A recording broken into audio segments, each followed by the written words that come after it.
各位主內嘅弟兄姊妹，大家好！在即將來臨嘅星期日11月2號係我哋教會信義會美達堂嘅52週年。咁樣喺呢處，我要祝賀大家週年蒙恩。我亦藉着呢個機會呢，同大家一齊向上帝獻上感恩我要感謝上帝嘅恩典同埋帶領。我哋教會呢，將會喺呢個來臨嘅主日舉辦一個聯合嘅感恩崇拜。我哋今次嘅感恩崇拜呢，同以往嘅做法有啲唔一樣今次嘅主日崇拜佢嘅意義同埋目的呢，有3方面。第一，呢一個嘅週年崇拜係一個慶典或者叫慶祝嘅崇拜嚟嘅。係一個歡喜快樂嘅日子，尤其是當我哋教會發生火災之後在過去呢幾個月裏邊呢，我哋發覺喺我哋當中有啲弟兄姊妹佢哋嘅心情仲係好沉重另外有啲弟兄姊妹呢，我哋感謝主啦，因為上帝幫助佢哋慢慢嘅喺呢種沉重嘅心情裏邊呢，一步一步行咗出嚟咁樣。教會嘅週年崇拜，佢係一個慶典，一個慶祝嚟嘅，係一個歡喜快樂嘅日子。就喺呢個嘅慶典裏邊呢，上帝要我哋重新嘅睇見佢奇妙嘅恩典同埋帶領佢要我哋睇到更美好嘅事情即將要發生喺我哋當中嘅。透過教會週年嘅慶典崇拜，我哋嘅心呢，我哋嘅心靈要被提升起嚟，振作起嚟要從呢啲嘅灰色嘅、消極嘅或者負面嘅情緒情感當中呢，要走出嚟並且要走向上帝，佢要俾我哋更大嘅應許當中第二，呢個嘅週年崇拜係一個感恩嘅崇拜嚟嘅，正如我一直講嘅。呢場嘅火災唔係上帝俾我哋嘅審判，唔係上帝嘅懲罰嚟嘅。有時我都好唔明白，總係有人中意將嗰啲苦難同上帝嘅審判呢就拉埋一齊嚟講嘅。其實兩者唔係必然嘅因果關係㗎。教會嘅歷史同我哋講，早期教會在傳福音嘅時候呢，面對好多嘅逼迫好多嘅災難嘅。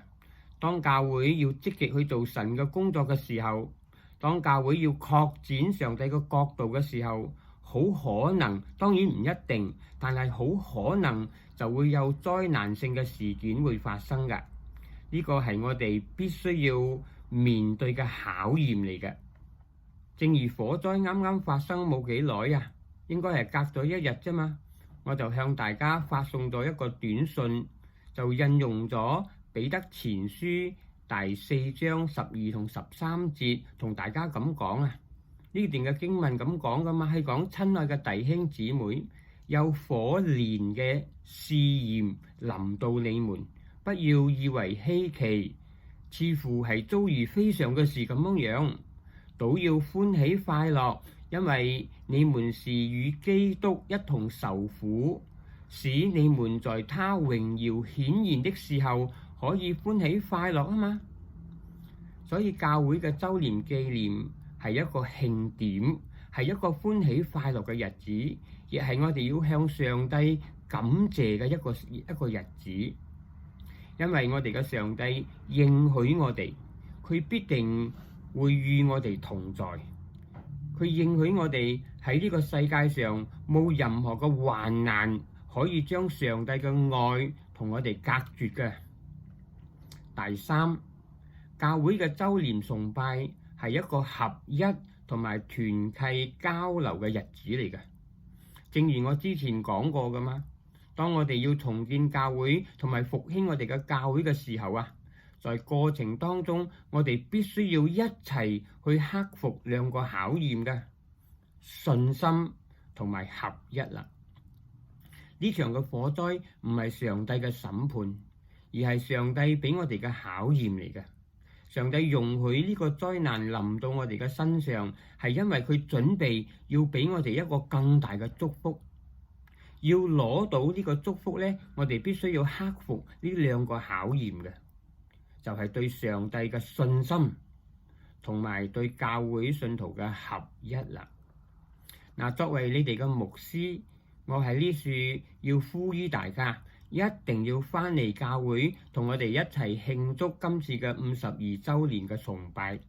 尤其是響呢個咁關鍵嘅時候啊，我哋需要大家一齊翻嚟敬拜上帝啊！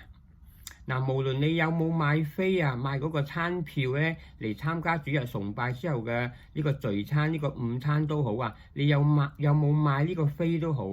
你都要嚟參加我哋嘅週年紀念嘅呢個主日崇拜。唔單止要嚟啊，而且仲要帶你哋嘅家人啊、朋友啊一齊嚟啊！當日我哋會一齊敬拜上帝，一齊領聖餐，然之後咧，崇拜結束之後咧，我哋一齊有美好嘅交流同埋團契嘅時間啊！到咗個時候散會之後咧，在下午12點到2點之間呢段嘅時間咧，有人留低食飯嘅就留低食飯咯。如果冇食飯嘅人冇問題嘅，就留低同我哋一齊團契同埋交流就得啦。如果你哋到時想要支持我哋嘅籌款活動嘅話咧，咁你哋都可以行下咧，就會買多少嘢嚟支持我哋啦。我哋會擺好多個檔口啊攤位向嗰處嚟到進行呢個籌款義賣嘅活動㗎。嗱，我再講一次，今次嘅週年崇拜嘅聚會，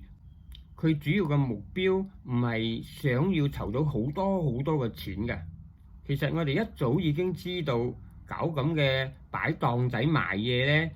講真啦，係籌唔到幾多錢嘅。